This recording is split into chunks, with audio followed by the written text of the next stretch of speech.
శ్రీ గురుభ్యో నమః. హరిః ఓం. వసుదేవసుతం ఏవం కంసచనూరమర్దనం దేవకీ పరమానందం కృష్ణం వందే జగద్గురుం. తీర్త్వా మోహార్ణవం హత్వా రాగద్వేషాదిరాక్షసాన్ సీతా శాంతి సమాయుక్తా ఆత్మా రామో విరాజతే. ఆత్మా రామో విరాజతే. ఆత్మస్వరూప బంధుగణ, మనం 13వ అధ్యాయములో 24వ శ్లోకం వరకు భగవాన్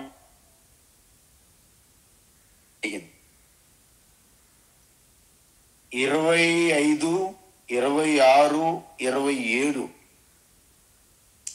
ఆ తత్వాన్ని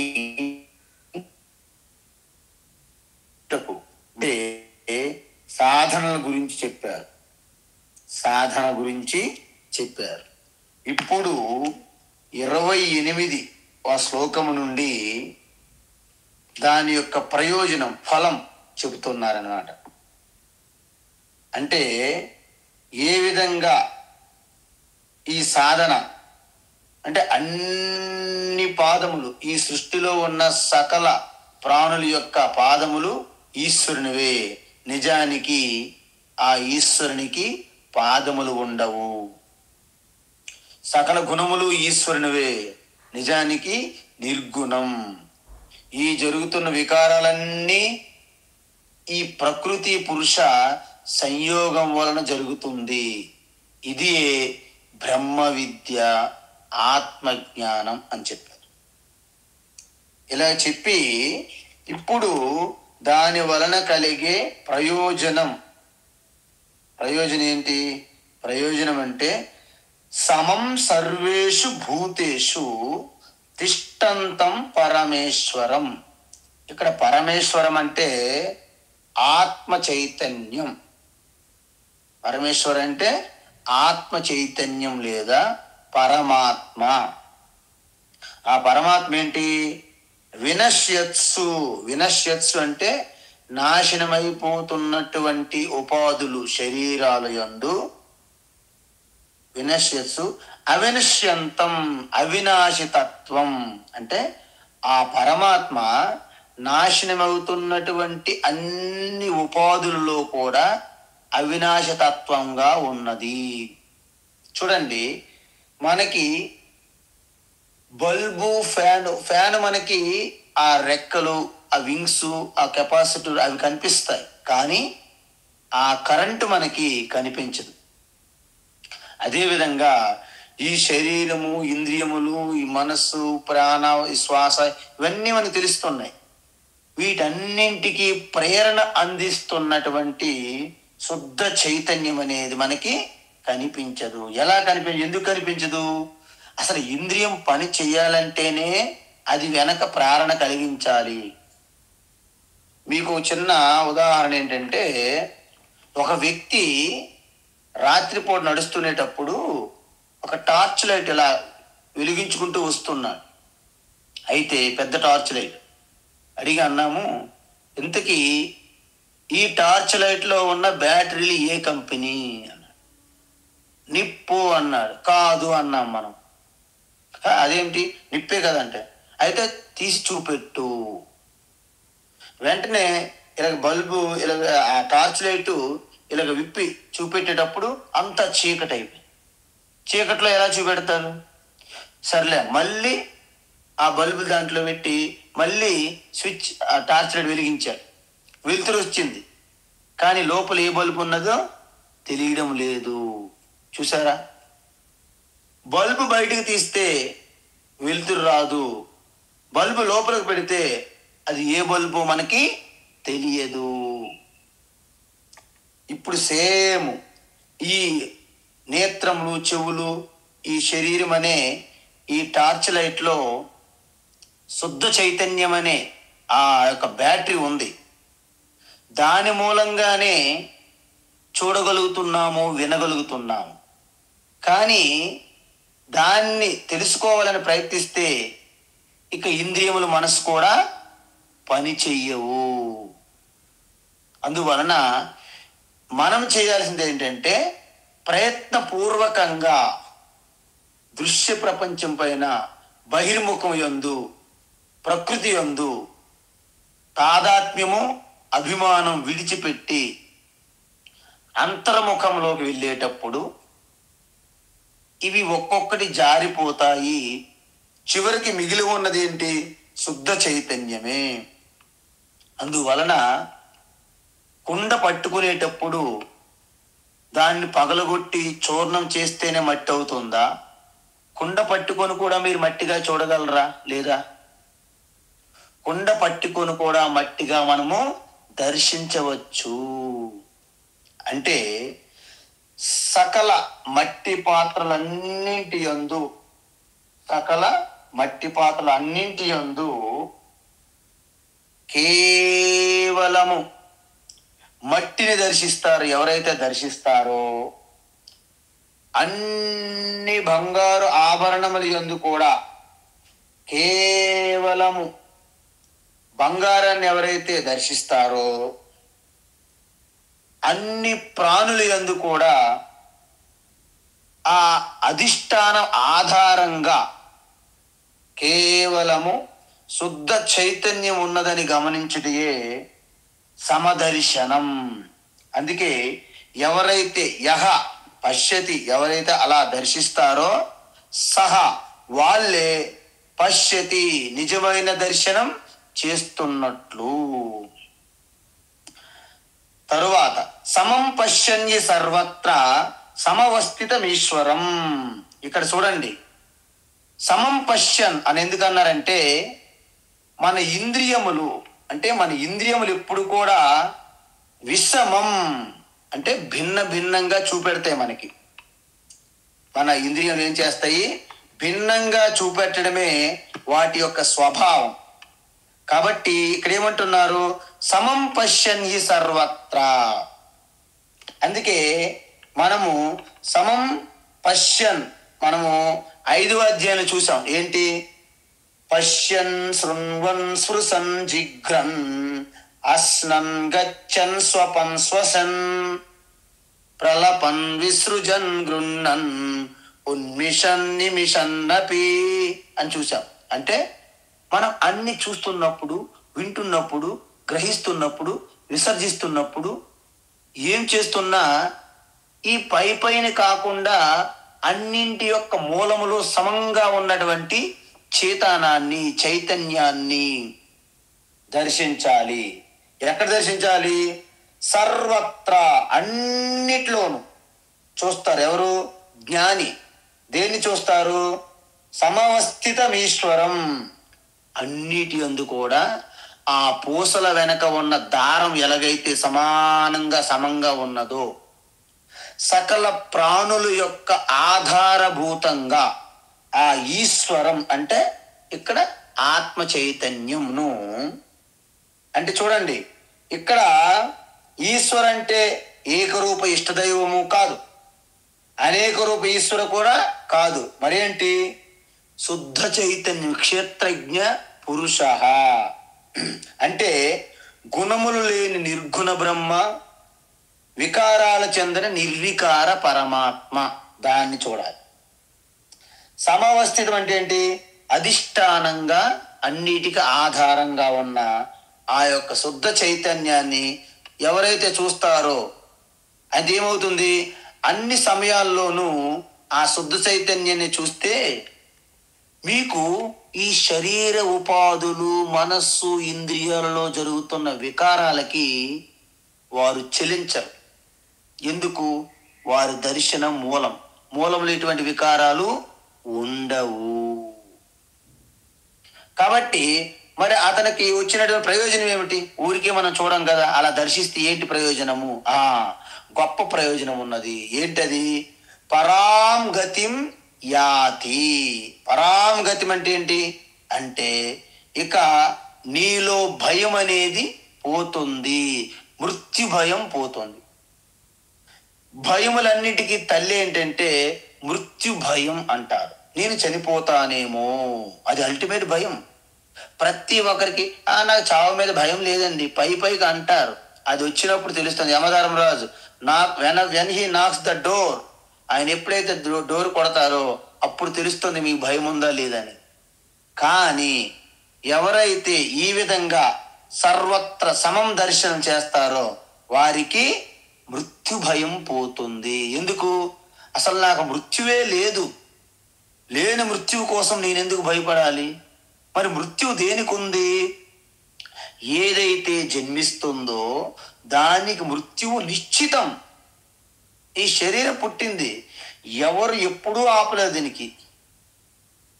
కాయకల్పం అనే ఒక మందు ఇచ్చేవాళ్ళంట. కాయకల్పం అనే ఒక మందు కనిపెట్టారు. ఎందుకు?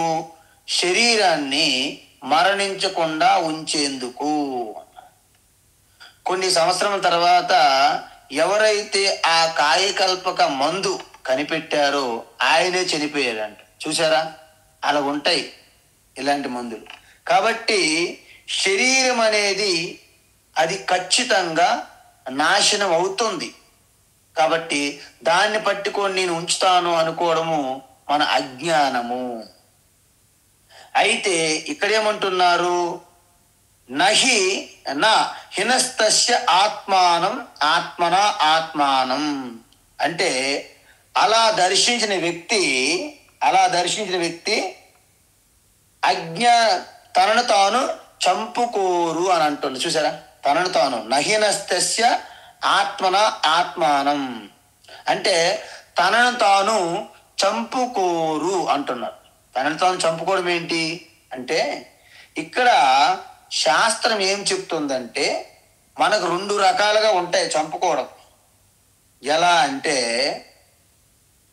మనం అజ్ఞానవశాత్తు ఈ పురుష చైతన్యాన్ని పక్కన పెట్టి ప్రకృతితో మనం మమేకమైనప్పుడు ప్రకృతికి ఏదైతే కలుగుతుందో అది నాకే కలుగుతుంది అనే భావన మనకు వస్తుంది. అందువలన అజ్ఞాని ఆత్మ అజ్ఞానం వలన ప్రకృతితో కూడినటువంటి గుణాలతో కూడినటువంటి శరీరంతో మమేకం చెందుతారు. ఏమవుతుంది? ఈ అజ్ఞానం వలన, ఆత్మజ్ఞానం లేకపోవడం వలన ఈ దేహమే నేను, దేహాభిమానం పెరుగుతుంది. అప్పుడు దేహం కావలసినటువంటి మెరుగులు దిద్దుకోవడానికి సకల పాటలు పడతారు వాళ్ళు. అందువలన అప్పుడు ఏమవుతారు? నేను కర్తను అని అభిమానం బాగా పెరిగిపోతుంది. అలా కర్తగా ఉన్నప్పుడు ఆయన ఏమేమి చేస్తారో అన్నిటికీ నేనే కర్తను, ఆ కర్మలన్నిటికీ నేనే కర్తను. కాబట్టి ఆ కర్మల వలన అనేక పుణ్య పాపాలన్నీ ప్రోగవుతాయి. సో మనం ఎలాగైతే మనం బ్యాంక్ అకౌంట్లో రూపాయి ఎలాగైతే బ్యాంక్ అకౌంట్లో వేస్తామో, ఈ విధంగా మనం చేసిన కర్మల వలన ఆ పుణ్యపాపాలు అనేవి మన సంచిత అకౌంట్ ఉంటుంది, పెద్ద అకౌంట్, జీవాత్మ అకౌంట్. దాంట్లో ఈ పుణ్యపాపాలు వచ్చి మరో జన్మకి కారణమవుతాయి, క్యాపిటల్ అవుతాయి. సో వచ్చే జన్మలో మనకి మానవ జన్మ వస్తుందనే గ్యారెంటీ ఉంటుందా అంటే, మనం మరో పునర్జన్మకి మనం మనిషిగా పుట్టాలన్నా మనకి మన తల్లిదండ్రులు కానీ ఈశ్వరు కానీ ఎవ్వరు కారణం కాదు. మరి ఎవరు కారణము? మనం చేసుకున్న సత్కర్మలే, మనం చేసుకున్న దుష్కర్మలే. కాబట్టి ఆ కొత్త శరీరము కొన్ని సంవత్సరాలు ఉంటుంది. తర్వాత ఎండిపోయిన ఆకు ఎలాగైతే వసంతములో అన్ని చిగురుస్తాయి, శరదృతువులో అన్ని రాలిపోతాయి. అలాగా వ్యవహారిక జీవితంలో మనకి గుండె నొప్పి వచ్చో, క్యాన్సరో, ఏదో సంథింగ్ అలా వచ్చి మనము హఠాత్తుగా బెడ్ రిడెన్, మనము హాస్పిటల్ జాయిన్ అవ్వచ్చు. కానీ అదే శాస్త్రం ఏం చెప్తుంది, నాయన నువ్వు ఎంత పక్కాగా ఉన్నా నువ్వు ధైర్యాన్ని తెచ్చుకొని నీ శరీరాన్ని అంగీకరిస్తా, ఓకే శరీర స్వభావం ఇంతే అని అంగీకరించే జ్ఞానం ఇస్తుంది శాస్త్రము. అందువల్ల నువ్వు ఎక్కువగా భయపడి బాధపడవు, యాక్సెప్ట్ చేస్తావు. ఓ Yamadharmaraju please come, your time has come, take away, I don't care because I'm not the body అని ఒక జ్ఞాన సామర్థ్యం నీలో ఒక కవచంగా ఏర్పడుతుంది. అందువలన శాస్త్రం ఏం చెప్తుందంటే వీరి ప్రారబ్ధ కర్మ ముగిసింది అంటారు. ఎందుకు? సంచిత కర్మ నుండి కొంత కర్మ భాగముతో నీకు శరీరం వచ్చింది. అది వాడినప్పుడు అది ఎంత తొందరగా ఏ అనుభవాల ద్వారా పూర్తవుతుందో అప్పుడు శరీరం ఆటోమేటిక్గా జారిపోతుంది. అది మీకు బ్రిడ్జ్, ఒక నదిలో దూకినప్పుడు అవుతుందా, ఒక ట్రైన్ అవుతుందా, యాక్సిడెంట్ అవుతుందా, నీటిలో అవుతుందా, అగ్ని అవుతుందా, లేకపోతే బాత్రూంలో కాలు జారి పడి చనిపోతారు, ఏదైనా జరగవచ్చు. ప్రారబ్ధ కర్మ అయిపోయినది, ముగిసింది అంటారు శాస్త్రం. అందువలన ఈ జన్మతో అతని పుణ్యపాపాలు ముగుస్తాయా అంటే ముగియవు. ఎందుకు ముగియవు? అది అంతులేనిది. ఇప్పుడు సంచిత కర్మ అది అనంతమైన కోటి జన్మల నుండి వచ్చినటువంటి ప్రోగు చేసుకున్న మూట, అంత తొందరగా అది పోదు. అందుకే పునరపి జననం పునరపి మరణం అని ఆ చక్రం ఎలాగైతే రంగుల రాట్నంలో తిరుగుతారో మన వాళ్ళు, అలాగ మనం తిరుగుతుంటాము. దీన్నే సంసార చక్రము అంటారు. అందువలన జ్ఞాని తనను తాను అజ్ఞాని తనను తాను చంపుకుంటాడు. చూసారా, ఈ కర్మ చేస్తాడు కోరికలతో, శరీరం వస్తుంది, మళ్ళీ అజ్ఞానంతో కర్మలు చేస్తున్నాడు, మళ్ళీ శరీరం చనిపోతుంది. అంటే అజ్ఞానం తనకు తాను చంపుకుంటున్నాడా లేదా? చంపుకుంటాడు. ఆత్మహత్య విన్నారు కదా, నిజానికి ఆత్మకి హత్య జరగదు. ఎందుకు? అది పుట్టుక లేదు, మరణం లేదు, శాశ్వతం. మరి ఇక్కడ ఆత్మ అంటే ఏమనుకుంటున్నాం మనము? శరీరాన్ని మనం ఆత్మగా భావించి వాళ్ళు ఆత్మహత్య చేసుకున్నారండి. ఆత్మహత్య ఏం చేసుకుంటారు? వారి ముఖం. ఆత్మకి చావు లేదు, పుట్టుక లేదు. నజాయతే నమ్రియతే అని చెప్తారు. శుద్ధ చైతన్యం. ఆకాశం మీరు పగలగొట్టలేరు. మరి ఏం పగలగొడతారు? కుండ పగలగొడతారు. మరి కుండలోని ఆకాశం ఏమైంది? మహాకాశంలో కలిసిపోయింది. మరి మీరు నాశనం చేస్తే ఈ శరీరాన్ని నాశనం చేస్తారు మీరు. మరి శుద్ధ చైతన్య ఆత్మనే మీరు టచ్ చేయలేరు. ఆకాశం కంటే సూక్ష్మం అది. కాబట్టి ఆత్మహత్యకు కారణం అవుతారు ఎవరు? అజ్ఞానులు. చూసారా, అంటే అజ్ఞాని తన ఆత్మహత్య చేసుకుంటారు. ఎందుకు? ఆత్మజ్ఞానం తెలియదు కాబట్టి. ఈ మరణించడము జన్మించడం అనే ఈ మరణించడం అనే ఆత్మహత్య అజ్ఞానులందరూ కూడా ఈ విధమైనటువంటి ఆత్మహత్య వాళ్ళకు ఉంటుంది. ఇంకొకటి ఏంటంటే ఆత్మ అజ్ఞానం వల్ల ఆత్మను చంపుతారు. చూసారా, మనం చెప్పాము. ఎందుకు? మనం ప్రతి ఒక్కరం కూడా ప్రకృతి పురుష మిశ్రాలు మనందరం మిశ్రాలు మనందరం. అయితే మనం ఏం చెయ్యాలి? వ్యవహారములో వచ్చినప్పుడు ఈ వ్యవహారాన్ని మనము చెయ్యాలి. సపోజ్ ఏమండి, మీ బయోడేటా ఇవ్వండి అన్నాం అనుకోండి, నేను నిత్య శుద్ధ బుద్ధ ముక్త స్వరూప నజాయతే నమ్రీత అన్నాం అనుకోండి, మీరెవరో పిచ్చోలు అంటారు. అక్కడ మన డేట్ ఆఫ్ బర్త్, మన యొక్క పుట్టిన తేదీ, అన్ని వివరాలు కూడా ఇస్తాం. కానీ ఇన్ అండ్ త్రూ నేను శుద్ధ చైతన్య ఆత్మనే, ఈ వ్యవహారం కోసమే ఈ జాకెట్ వేసుకున్నాము, ఈ మేకప్ వేసుకున్నాము, ఈ కాస్ట్యూమ్స్ వేసుకున్నాము అనే భావన ఉండాలి.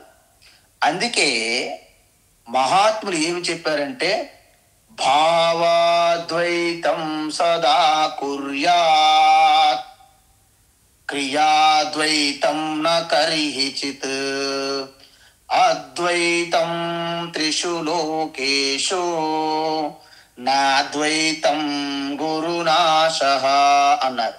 అంటే ఏమిటి? భావాద్వైతం సదా కుర్యాత్ అంటే సమం సర్వేషు భూతేషు తిష్టంతం పరమేశ్వరం ఈశ్వర సర్వభూతాన హృద్దేశేర్జున తిష్టతి. ఇది నిరంతరం ఎల్లకాలలా మీ భావంలో ఉండాలంట.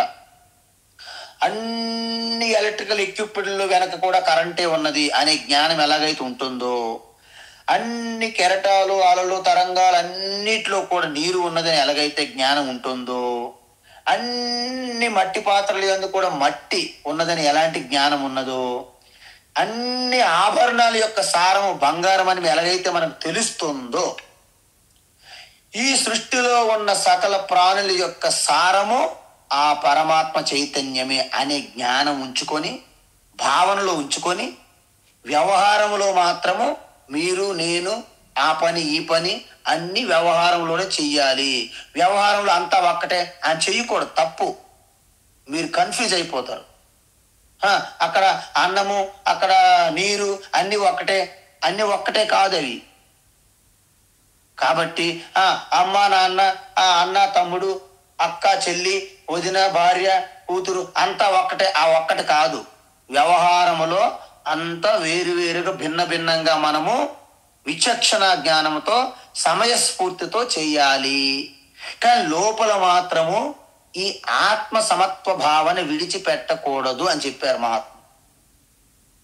అయితే ఇంతకీ మనకి ధ్యానం ధ్యానం నిధిధ్యాసనం చెయ్యాలి కదా అని ఎందుకు అంటారంటే, మీ అందరూ ఒక విషయం చూడండి. మనకి రమణ మహర్షి దగ్గరికి ఒకరు వెళ్ళారంట, ఈ తత్వం ఎలా గుర్తించుకోవాలి అని అడిగితే ఆయన అన్నారంట, వారితో పాటు ఒక ఒక ఒక చిన్న పిల్ల ఒక బాలిక వెళ్ళారనమాట. ఒక బాలిక వెళ్ళి రమణ మహర్షి దగ్గరికి అడిగారంట, ఈ ఆత్మ ఆత్మ అంటారు, ధ్యానం ధ్యానం అంటారు, ధ్యానం ఎలా చెయ్యాలి అని అడిగారంట. సో ఆ చిన్న పిల్లని చూసి రమణ మహర్షికి చాలా ఆనందం కలిగి ఆయన ఒక విషయం అడిగారట. సరే అమ్మ నువ్వురా, వచ్చారు, దగ్గరికి పిలిచారట. వెళ్ళారట. వెళ్ళినప్పుడు ఒక రొట్టె తీసుకొని రండి అన్నారు. రొట్టె తీసుకుని వెళ్ళారంట. రొట్టె సరే ఇప్పుడు నేను స్టార్ట్ చేస్తాను. ఏంటి? ఓం అంటాను. ఓం ఏమంటారండి? ఓం. ఓం అనేటప్పుడు అది చిన్నపిల్ల కాబట్టి రొట్టె అలా విరుచుకొని ముక్క తీసుకొని మీరు తినడం ప్రారంభించాలి. ఎప్పుడు తినాలి? నేను ఓం అన్నప్పుడే తినాలి. సరే, మళ్ళీ రెండోసారి ఎప్పుడు నేను ఓం అంటానో అప్పుడు నువ్వు ఆపేయాలంట. ఇక నా పిల్ల రమణ మహర్షి వైపు ఇలాగా ఏకాగ్రతతో తదేకంగా చూస్తుంది. ఎందుకు? ఆయన ఎప్పుడు ఓం అంటాడా టక్కన స్టార్ట్ చేద్దాం ఆ రొట్టె అని ఓం అన్నాడు ఆయన. అప్పుడు టకటక చిన్న చిన్న చేతులతో ఆ రొట్టెని అలాగా ముక్కలు చేస్తూ ఇక అదే. ఎందుకు? రొట్టె ముక్కలు తింటుంది కానీ రమణ మహర్షి వైపే చూస్తుంది. ఎందుకు? ఆయన ఎప్పుడు మళ్ళీ ఓం అంటాడా అని అదే దృష్టి. అలాగా రొట్టె ముక్కలు తింటూనే ఉంది, అలా చేత్తో తింటూనే ఉంది. కానీ దృష్టి మాత్రం అంతా కూడా ఆ రమణ మహర్షి గారు ఎప్పుడు మళ్ళీ ఓం అంటారా అని వినడానికి అలాగా ఆ చెవులు అలాగ రెక్కరించి అలాగ ఉంటుందండి. చివరికి ఓం అన్నారు ఆయన. టక్కన ఆపేశారంట. ఇప్పుడు చెప్పండి, ఇప్పుడు అడిగారంట, ఈ మధ్యలో మీరు ఏం ఆలోచిస్తున్నారు? నేనేం ఆలోచించట్లేదు, మీరు ఎప్పుడు ఓం అంటారు అనేది ఒక్కటే ఆలోచిస్తున్నాను. అందుకే రామకృష్ణుల గారు అదే చెప్పారు. ఒక తల్లి ఇంకొక ఇంటికి మెయిడెన్ సర్వెంట్ పని మనిషిగా వెళ్ళేటప్పుడు తన బిడ్డ ఇంటి దగ్గర ఉయ్యాట్లో వేసి వెళ్ళారు. తన బిడ్డకి ఏం చేస్తున్నారు? నవ్వుతున్నారా, ఏడుస్తున్నారా, ఆకలిస్తున్నాము, ఒక బిడ్డ యొక్క ఆలోచన తప్ప ఇంకేమీ ఉండవు తన యొక్క హృదయంలో. పని మాత్రం ఇక్కడ ఆ యొక్క పాత్రలు క్లీన్ చేస్తూ ఇల్లు క్లీన్ చేస్తూ చేస్తుంటారు. దృష్టి అంతా మాత్రము బిడ్డ దగ్గరే. ఓ తల్లి వంట చేస్తుంది, ఆ చిన్న బిడ్డ అలా క్రాలింగ్ అయ్యి అలాగా వరండాలు తిరుగుతుంటారు. బిడ్డ వైపే దృష్టి ఉంటుంది. ఎక్కడ పడిపోతారా, ఎక్కడ ఏమి దీంట్లోకి వెళ్ళిపోతాడా, ఏమి అపాయం జరుగుతుందా, బిడ్డ పైన దృష్టి అంతా ఉంటుంది. కానీ ఇక్కడ వంట చేస్తుంది.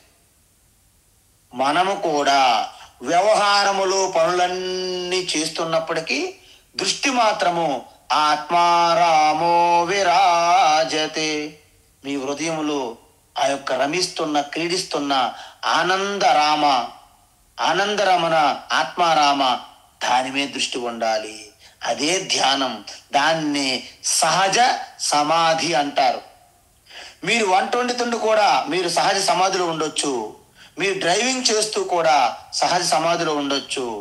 దాన్నే మనం రోజు మెడిటేషన్లో ఏం చెప్తున్నాము? మీ శ్వాసను గమనిస్తూ ఉంటారు, మీ దృష్టి మాత్రము భ్రుకుటి మధ్య పెడతారు. శ్వాసను గమనిస్తున్నా, దృష్టి భ్రుకుటి మధ్య, ఈ రెండు కూడా సహజంగా నెమ్మదిగా ప్రశాంత చిత్తం మనస్సు హృదయంలో లయమవుతుంది. ఈ కృష్ణ భగవాను బుద్ధ భగవాన్ వీళ్ళందరూ కూడా ఈ టెక్నిక్ చెప్పారు. ఓకే, రైట్, మనం ఎక్కడికో వెళ్ళిపోకూడదు. ఈ విధంగా ఎప్పుడైతే ఈ అజ్ఞాని ఆత్మను చంపినట్లుగా అంటే ఎందుకు అంటే అజ్ఞానికి ఆత్మ యొక్క తన గొప్పతనము ఉన్నత స్థాయి తెలుసుకోలేరు.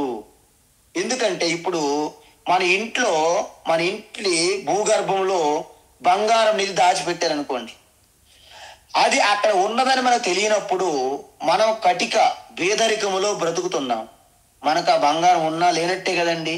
అంటే బంగారం లేనట్టే లెక్క, ఉపయోగములు లేదు కాబట్టి. ఆ విధంగా అద్భుతమైన అనంతమైన అమృతత్వము, అనంత ఆనందము, అనంత ప్రేమ, సంపూర్ణ భద్రతా స్వరూపమైన ఆత్మస్వరూప తత్వాన్ని తెలుసుకోకుండా కేవలము పైన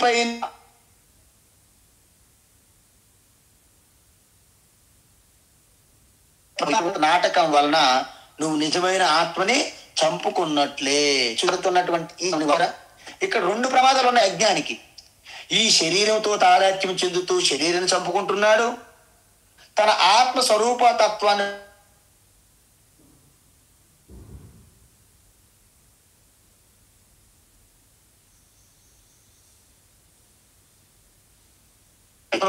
అజ్ఞానం. మరి జ్ఞాని ఏమిటి? జ్ఞానికి ఈ రెండు సమస్యలు లేవు. ఎందుకంటే ఆయన ఈ ప్రకృతి పురుష దాంతో వ్యవహరించినప్పుడు ప్రకృతిలో అన్ని వ్యవహారాలు చేస్తున్నప్పటికీ ప్రకృతిలో కలుగుతున్న వికారాల మార్పులకి నాకు కలుగడం లేదు అని నిశ్చింతగా తెలుసుకుంటాడు. కాబట్టి శరీరం పుట్టినా శరీరం పోయినా ఆయన ఎటువంటి సంబంధం లేదు. కాబట్టి మొదటి శరీరమును కూడా చంపుకునే అలాంటి ఆత్మహత్య జ్ఞానికి చెందదు.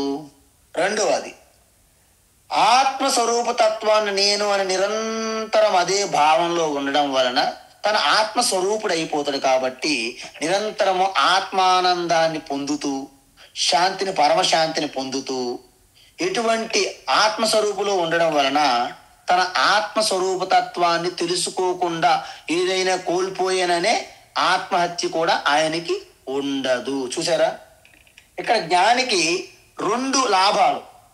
తన శరీరాన్ని నేను చంపుకుంటున్నాను అనే ఆ కర్మ ఆయనకి లేదు. ఆత్మతత్వాన్ని తెలుసుకోకుండా నేనేమైనా కోల్పోయానే అనే ప్రమాదం కూడా లేదు. కాబట్టి దీనిని అమృతత్వాన్ని పొందడము. అమృతత్వం అంటే నాశనము లేని తన ఆత్మ స్వరూపాన్ని దర్శించడము. దీన్ని అందుకే ఏమన్నారు? నహి ఇనస్తస్య ఆత్మన ఆత్మానం. తనను తాను చంపుకోడు ఎవరు? జ్ఞాని. అందువలన ఆయన ఏమయ్యారు?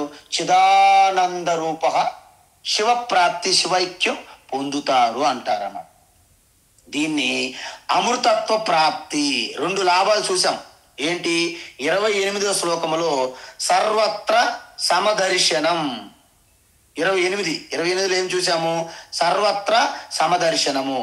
29లో ఏం చేశాము? తను అమృతత్వాన్ని పొందుతారు కాబట్టి తను ఏమీ కోల్పోరు. ఇప్పుడు 30వ శ్లోకం మనము చూడాలి. ప్రకృత్యైవ చ కర్మాణి ప్రకృత్యైవ చ కర్మాణి ప్రకృత్యైవ చ కర్మాణి క్రియమాణాని సర్వశః. క్రియమాణాని సర్వశః. క్రియమాణాని సర్వశః. యః పశ్యతి తథాత్మానం. యః పశ్యతి తథాత్మానం. యః పశ్యతి తథాత్మానం. అకర్తారం స పశ్యతి. అకర్తారం స పశ్యతి. అకర్తారం స పశ్యతి. ప్రకృత్యైవ చ కర్మాణి క్రియమాణాని సర్వశః. ప్రకృత్యైవ చ కర్మాణి క్రియమాణాని సర్వశః. ప్రకృత్యైవ చ కర్మాణి క్రియమాణాని సర్వశః. యః పశ్యతి తథాత్మానం అకర్తారం స పశ్యతి. యః పశ్యతి తథాత్మానం అకర్తారం స పశ్యతి. యః పశ్యతి తథాత్మానం అకర్తారం స పశ్యతి. ఉత్తమం. ఇప్పుడు భగవాన్ ఏమంటున్నాడంటే, ఎవరైతే సమం సర్వత్ర సమం అవస్థిత ఈశ్వరాన్ని పశ్యన్ ఎవరైతే దర్శిస్తారో వారు తనను తాను ఆత్మహత్య చేసుకోరు. అంటే ప్రకృతితో మమేకమై ప్రకృతి నాశనానికి కారణం కాదు.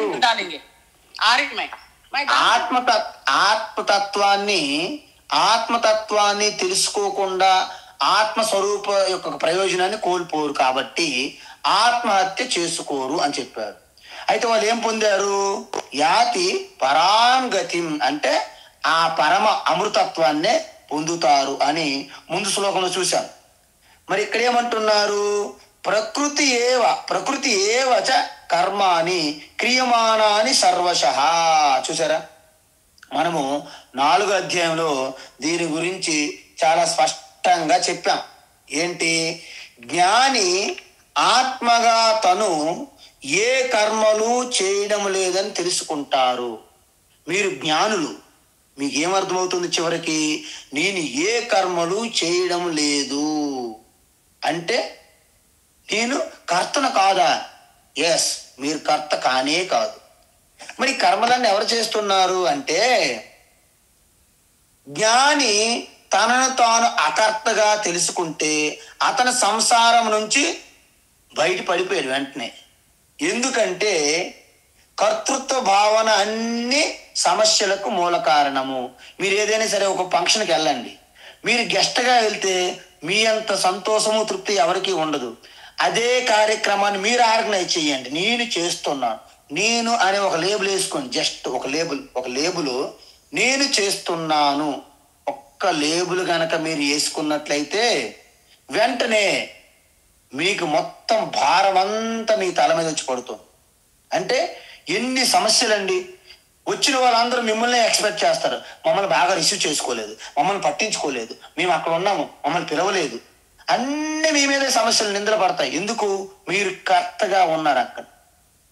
అందుకే తెలివైన వాళ్ళు ఏం చేస్తారంటే, ఎవరైతే అలాగ నిందలు పెడతారో వాళ్ళకి ఇస్తారు. అమ్మ మీరు లీడ్ చేయండి అని పక్కగా వాళ్ళు గెస్ట్గా చూస్తారనమాట. తెలివైన వాళ్ళు అనమాట. తెలివైన వారు ఏ కర్మలో కూడా నేనే చేస్తున్నానని గాబరపడకుండా వారు కాస్త సైడ్కి వెళ్ళి ఇంకొకరికి అప్పగిస్తారనమాట. ఎందుకంటే ఎవరైతే కర్త అనే ఒక లేబుల్ వేసుకున్నారో వారికి సమస్యలన్నీ కూడా సుడిగుండంలా చుట్టుపడతాయి వచ్చి. అందువలన నేను కర్తను అనుకుంటే అనేక కర్మలు మనమే చేస్తాము అనే భావన వస్తుంది వెంటనే. ఆ కర్మలు మనకు ఇష్టం ఉన్నా లేకపోయినా వాటి యొక్క రిజల్ట్ వచ్చి తీరుతాయి. ఎందుకంటే మనం చిన్నప్పుడు నాకు తెలియదు, ఒకసారి అగ్ని కాలుతుందని మనకు తెలియదు కదా. ఇలాగ చదువుతూ నాకు తెలియకుండానే నా యొక్క ఈ చెయ్యి అగ్నికి ఇలా తగిలింది, వెంటనే కాలింది. అబ్బా అన్నాను. వెంటనే అడిగాం, అదేంటి నాకు అగ్ని కాలుతుందని తెలియకుండా కూడా అగ్ని కాల్చింది అంటే అది అంతే. అగ్నిలో చేయి పెడితే మీకు తెలిసినా తెలియకపోయినా కాలుతుంది. అందువలన మీకు ఇష్టం ఉన్నా లేకపోయినా ఏ కర్మ చేసినా దాని కర్మ ఫలితం వచ్చి తీరుతుంది. ఎలా వస్తుంది ఫలితము? సుఖ దుఃఖాల రూపంలో వస్తాయి. అంటే ప్రపంచంలోకి కర్మ రూపంలో మనం ఏది చేసినా ఫలం రూపంలో వస్తుందని అర్థం. అందువలన ఏ పొరపాటు ఉండదు. మనం చూడండి, మనం పంపించినటువంటి ఎంఓ కానీ డబ్బులు కానీ ఒక టెలిగ్రామ్ కానీ ఉత్తరం కానీ పలాని వాళ్ళు చేరుతుందా లేదా, వాళ్ళు ఈమెయిల్ పంపిస్తే నువ్వు చూసావా లేదా, నీకు వాట్సాప్లో మెసేజ్ ఆయన చూసాడా లేదా, టిక్ మార్క్ వచ్చిందా లేదా, మనకి ఇంకా డౌట్లు ఉంటాయి. కానీ మీ కర్మ యొక్క ఫలితం మాత్రము ఎటువంటి మిస్ అవ్వదు, ఎటువంటి రాంగ్ అడ్రస్కి వెళ్ళదు, ఖచ్చితంగా మీ అకౌంట్కి వెళ్ళిపోద్ది అనమాట. ఎంత పర్ఫెక్ట్ అండి ఆ వ్యవస్థ! అబ్బా ఏం వ్యవస్థ అండి ఇదంతా! మనము ఎంత టెక్నాలజీ మీద మీరు ఎంత వ్యవస్థ కనిపెట్టినా మన యొక్క ఈ సృష్టి రహస్యం వ్యవస్థకి ఏది సరికాదు. అందువలన ఎప్పుడైతే మీరు కర్మ ఫలాలని మీరు స్వీకరించకుండా మీరు తప్పించుకోలేరు. కొంతమంది అంటారు నేను తప్పించుకుంటున్నా అంటారు. ఎందుకు? ఒక అతను వెళ్ళాడంట ఒక జ్యోతిష్యుడి దగ్గరికి, నాయన మీకు దగ్గర ఒక 7 సంవత్సరాల పాటు మీకు శని బాగా పట్టి ఉంది అన్నాడు. శనీశ్వరుడు మీ ఎంట పడతాడు, నువ్వు తప్పించుకోలేవు అన్నాడు. అవునా? ఎస్, సరే, ఆయన బాగా ధనవంతుడు కదా, నేను ఎలా తప్పించుకోవాలని చూస్తానని చెప్పేసి భూమిలోనే అనేక ఫ్లోర్లలో ఒక 7-8 ఫ్లోర్లలో ఆ స్వరంగం తీసుకుని భూగర్భంలోకి వెళ్ళిపోయాడు అన్నమాట. అక్కడే ఇక తపస్సులాగా ఎవరితో కలవకుండా ఏమి చేయకుండా ఒంటరిగా అలా 7 సంవత్సరాల పాటు బయటకు రాలేదంట. ఎప్పుడైతే 7 సంవత్సరాలు అయిపోయిందని బయటకు వచ్చాడు, చూసావా శని నిన్ను తప్పించుకున్నాను అన్నాడు. అప్పుడు అన్నారంట, ఆ శని మూలంగానే నువ్వు వెళ్ళి ఎంత భయంకరమైనటువంటి అనుభవాన్ని అనుభవించావు కాబట్టి ఆ శని యొక్క అనుభూతి నీకు కలిగిపోయింది, ఇక అయిపోయింది అన్నారంట. అందువలన మనం ఎక్కడ తప్పించుకొని వెళ్ళినా మనము ఆ కర్మ ఫలాన్ని మాత్రము తప్పించుకోలేము. అందువలన మనము ఈ కర్తగా మనం ఉన్నంత వరకు మనము భోక్తగా మనం ఉండాల్సిందే. అందువలన మరి నిజానికి మనం కర్తలమా అని ఒకసారి ఆలోచించండి. నిజానికి మీరు కర్త కాదు. ఎందుకు కాదు? మీరు క్షేత్రజ్ఞ స్వరూపము. ఈ క్షేత్రజ్ఞానికి ఈ క్షేత్రం అంటే ప్రకృతి, 3 గుణములు కలిగినటువంటి ప్రకృతి మిమ్మల్ని ఆశ్రయించి ఉన్నది. అంటే మీరు ఆవిడికి మాయాశక్తికి స్టేజ్ ఇచ్చారు, ప్లాట్ఫామ్. ఆ స్టేజ్ మీద ఆ మాయ డ్యాన్స్ వేస్తుంది. ఇప్పుడు చూడండి, మనం ఏదైనా ఒక ప్రోగ్రాంకి వెళ్ళాం, రవీంద్ర భారతి, అక్కడ ఒక డాన్సర్ భరతనాట్యం చేస్తుంది, మనం కింద కుర్చీ మీద కూర్చున్నాం. ఆవిడ డాన్స్ వేస్తూ అలసిపోయారు అనుకోండి, మీరు కూడా అంటారా? మీరు హ్యాపీగా చూస్తుంటారా? మీరు హ్యాపీగా చూస్తుంటారండి, మీరు అలసిపోరు. కానీ ఆ డాన్సర్ వేసిన ఆ లేడీ, ఆ యువతి అలసిపోయారు. ఎందుకు? డాన్స్ వేసి అలసట వచ్చింది. కానీ మీకు ఎటువంటి అలసట లేదు. అందువలన ఈ ప్రకృతి నుండి వచ్చినటువంటి బుద్ధి, మనస్సు, ఇంద్రియములు, శరీరము ప్రతి కర్మలు చేస్తున్నాయి, రిజల్ట్ అనుభవిస్తున్నాయి, కర్మలు చేస్తున్నాయి, రిజల్ట్ అనుభవిస్తున్నాయి. కానీ వాస్తవానికి శుద్ధ చైతన్యం అనే ఆ వెలుగు ఎటువంటి కర్మ చేయట్లేదు, రిజల్ట్ కూడా రావట్లేదు. అందువలన కర్మాని అంటే దుష్కర్మలు, సత్కర్మలు, మంచి కర్మలు, చెడు కర్మలు, పుణ్యకర్మలు, పాపకర్మ, కర్మలన్నీ కూడా ప్రకృత్యా ఏవ క్రియమానాని సర్వశః, ప్రకృతి చేత ఆ గుణముల చేతనే చేయబడుతున్నాయి. ప్రకృతియే కర్మలను చేయగలదు. ఎందుకంటే ఏ కర్మ చేయాలన్నా దాంట్లో వికారం పొందాలి, వికారాలు చెందాలి. అంటే సహజంగా స్వాభావికంగా ప్రకృతిలోనే మార్పులు, వికారాలు పొందుతాయి. ఎందుకు? శుద్ధ చైతన్యములో వికారాలు లేవు, నిర్వికారము. శుద్ధ చైతన్యములో గుణములు లేవు, నిర్గుణం. కాబట్టి కర్మ అంటే వికారం చెందడము, మార్పు పొందడం. కాబట్టి పురుష అంటే క్షేత్రజ్ఞ, పురుష, శుద్ధ చైతన్య ఆత్మలో ఇవి జరగవు. అందువలన సూర్యుని యొక్క వెలుగులో మంచి పనులు చేసిన, చెడు పనులు చేసిన సూర్యునికి ఏమైనా సంబంధమా? చెప్పండి, మీరు తెలివైన వాళ్ళు చెప్పండి.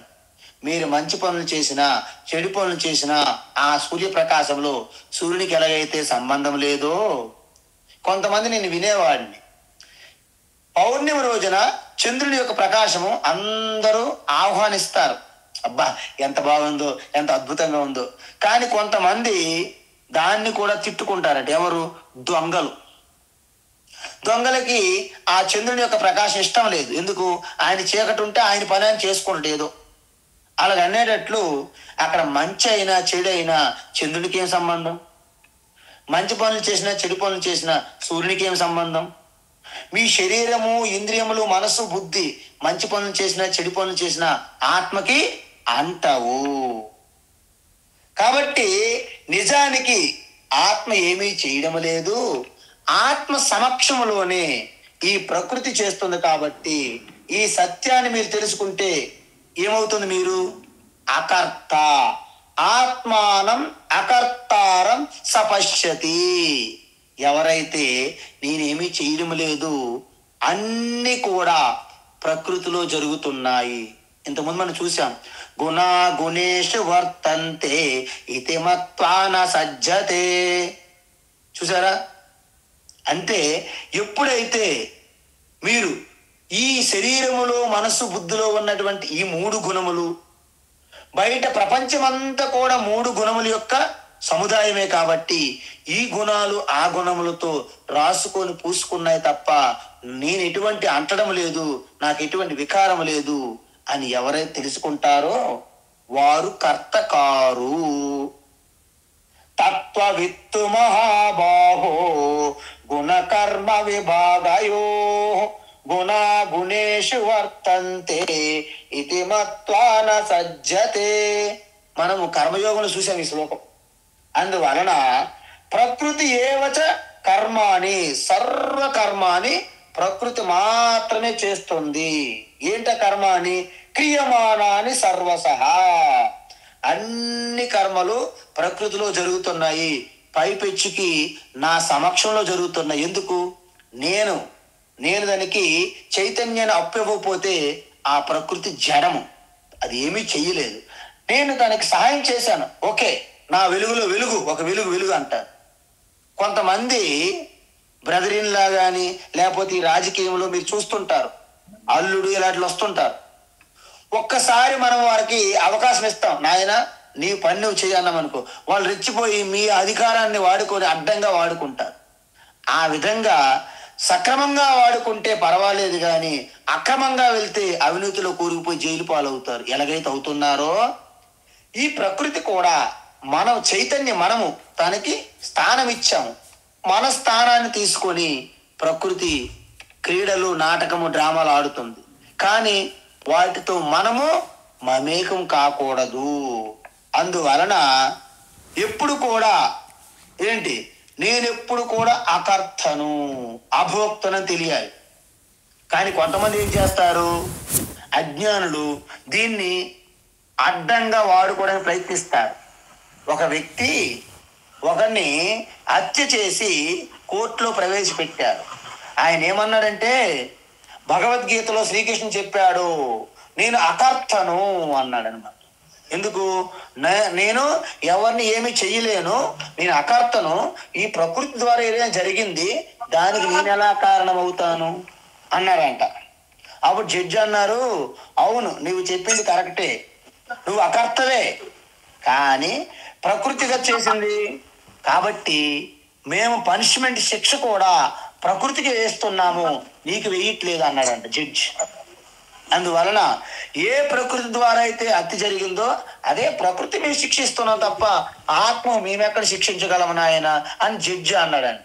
అందువలన అధిక తెలివితేటలు ప్రదర్శించకుండా మనము ఈ ప్రకృతి పురుష ఈ యొక్క ఆ సంయోగం వలన దాన్ని వివేకముతో మనము మెలగాలి. తర్వాత ఎప్పుడైతే మనము 3 ప్రయోజనాలు మనం పొందాం, ఏంటి? వేదాంతాన్ని అధర్మము అన్యాయం మనము ఉపయోగించుకోకూడదు. కాబట్టి యథార్థంగా మీరు అకర్త స్వరూపమే. ఎప్పుడు మీరు ఆత్మచింతనలో ఉండేటప్పుడు నేను అకర్త, ఆత్మ చైతన్యము, చిదానంద రూప, నా పుణ్యం నా పాపం నా సౌఖ్యం నా దుఃఖం నా మంత్రో నా తీర్థం నా వేదా నా యజ్ఞా అహం భోజనం నైవ భోజ్యం న భోక్త నా మృత్యు న శంక న మే జాతి భేద పితా నైవ మే నైవ మాతా న జన్మ నా బంధు న మిత్రం నా గురు నైవ శిష్య చిదానంద రూప శివోహం శివోహం. నువ్వు నిధిధ్యాసనంలో మెడిటేషన్ ఉండేటప్పుడు నీ ఆత్మతత్వము, నేను అకర్తను అభోక్తను సమ్యక్ దర్శనము అంత నేను అమృత స్వరూపాన్ని అనే భావంలో ఉండాలి. బయటకు వచ్చాక ఆకలేస్తుంది, భోజనము, నేను అకర్త అభోక్త అంటే నీకు ఎవరు భోజనం పెట్టరు. కాబట్టి మనకి 2 ఛానల్స్ పెట్టుకోవాలి మనం. ఎలాగైతే మనం కారు నడిపేటప్పుడు బ్రేక్స్ ఉంటాయి, 3వ గేర్లు వెళ్తారు, అవసరం లేదా 2వ గేర్లకు వస్తారు, అవసరం ఉందా 4వ గేర్కి వెళ్తారు. ఆ విధంగా మనము ఛానల్స్ మార్చుకుంటూ ఉన్నవాడే జీవన్ముక్తిగా వ్యవహారంలో ఉన్నప్పటికీ పద్మపత్రమివాంబస, బురదలోను నీటిలో ఉన్నప్పటికీ తామరకు ఎలాగైతే అంటదో ఈ సమాజంలో మీరు ఉన్నప్పటికీ వారి యొక్క లోటుపాట్లకి, వారి యొక్క అప్ అండ్ డౌన్స్ కి మీరు అంటరు, చెలించరు. హరి ఓం తత్సత్. సర్వం శ్రీకృష్ణార్పణమస్తు.